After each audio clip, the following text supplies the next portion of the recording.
During this session, you will watch an overview of a project at a very high level from start to finish.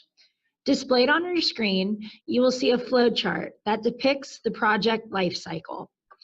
In the legend of the document, the green represents the sales process, yellow is the beginning of the operations process, blue is the steps taken inside of the Fulcrum platform, and red indicates the end of a project.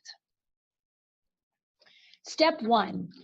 The customer experience team receives a bid request from a client. This could be from a pre-existing relationship, or it could be a lead that a new business development team member brought in.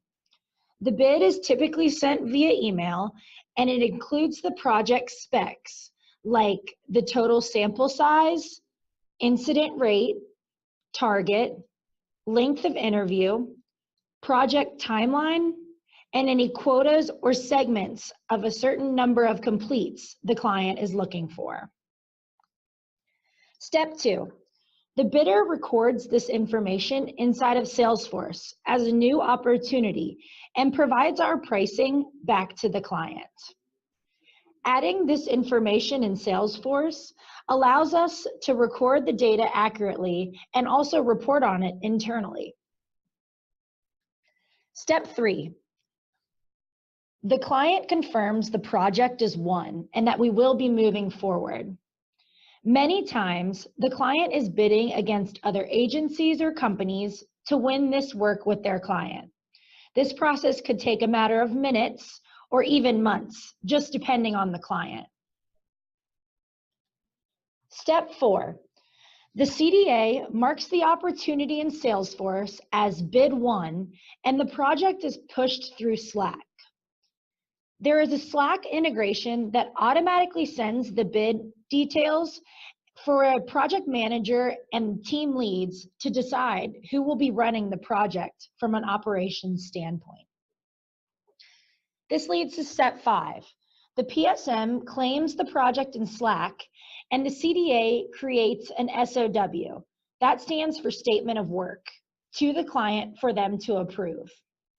Each vertical has their own Slack channel. So once the project appears, the team will work together to determine who will be running the project. At the same time, the CDA is creating a Statement of Work. This Statement of Work outlines what our team is committed to and the specs of the project. Next, the client approves the SOW and the PSM is looped in on the email chain. We need the client to type, "I agree," for verbal commitment that they are willing and understand the terms and conditions of the project. At this point, the PSM is the new primary point of contact for the client on the project moving forward. Step 7, project specs are reviewed, a kickoff email is sent, the survey is created within Salesforce, and then pushed to Fulcrum. Ideally, we would prefer that a kickoff call with a client takes place for every project, but certainly understand that there may be time constraints that hinder your ability to get on the phone with a client. Phone call or not, we should be sending a kickoff email for each project. This kickoff email reiterates what's in Salesforce and in the SOW to ensure that everybody is on the same page moving forward.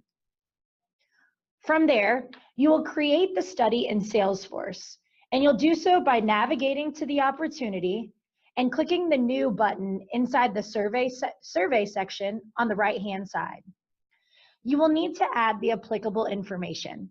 It's best practice to name your survey using the client name after Salesforce ID and then what the project is called. From there, you'll use the data within Salesforce, the opportunity, email, and the SOW to add the applicable information.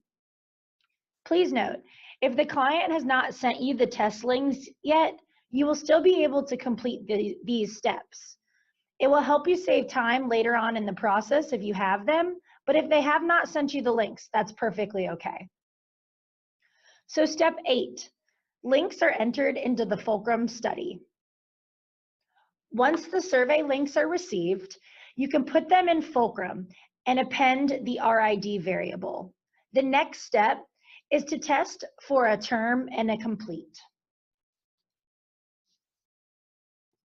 Step 9, the survey is tested and IDs are sent to the client.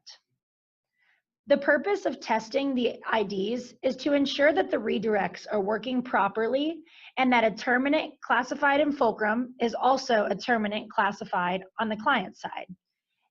And the same for completes.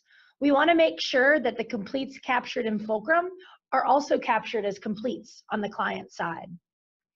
Sometimes survey designs can be very complex, so it's best to ask the client for a copy of the screener so you can quickly test through the survey. Step 10, quals and quotas are built out in Fulcrum. The next step of the process is to build the qualifications inside of Fulcrum. Qualifications are the qualifying criteria for a respondent to get into the study on the client side. So for example, if you have a project seeking males and females ages 18 to 24, like we do in this example, you'll want to adjust your age qualifications to ensure that nobody above the age of 24 can enter the survey.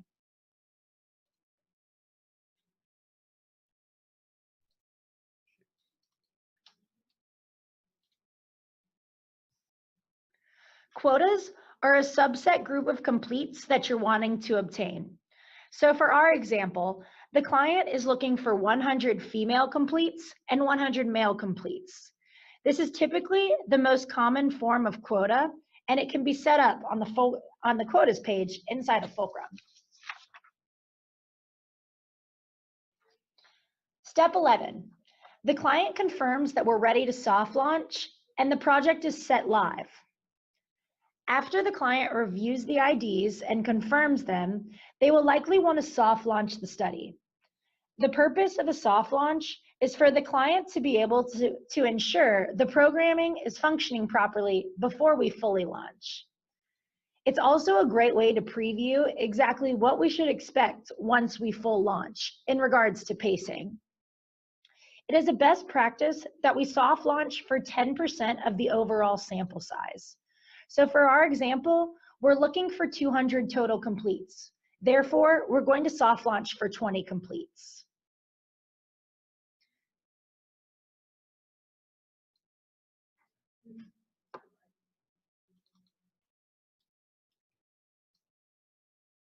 Another best practice is we'll want to change the quota calculation type to pre-screens.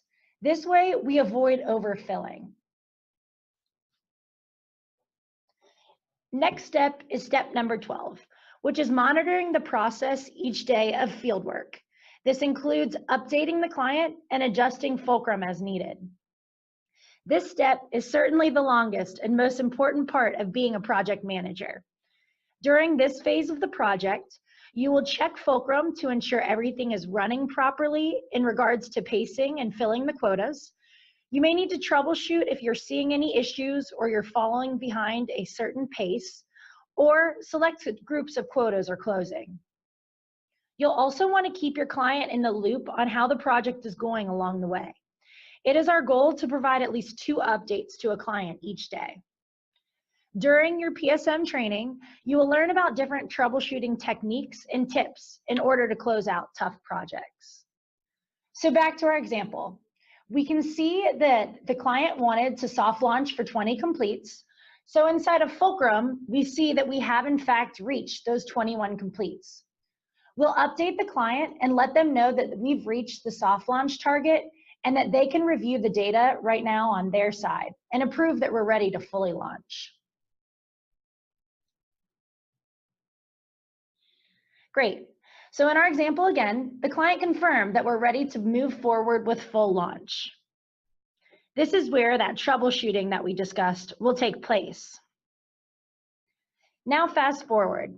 All the quotas are met, the client confirms the project is closed, and we request that the client hop on a phone call to debrief the project and the invoicing process begins. This is the last step in the project lifecycle. Once you reach the overall target and the client confirms no additional ink sampling is needed, we can put the study in the complete status. We work to obtain feedback from clients, so we like to offer debrief calls with each client. That way our team can understand the positives of the project and identify if there's any areas on which our team can improve. When an invoice is sent, the client's primary project manager in Salesforce will receive a short survey asking for their feedback on working with the team. The CSAT results are shared with the company via Slack. In future trainings, we'll go in more depth on the project close process. But for now, that concludes today's training of the project lifecycle. So to recap, we started off the project lifecycle with the CDA receiving a bid via email from a client. Next, the customer experience team recorded the bid in Salesforce. Then the client told us the project was won. The CDA updated Salesforce accordingly, and the project was pushed through Slack. After that, the PSM team claimed the project, and the sales team put together a statement of work, then sent it to the client. The client approved the SOW, and the PSM was added to the email chain. From there, a kickoff email was sent, and the survey was created in Salesforce, then pushed to Fulcrum.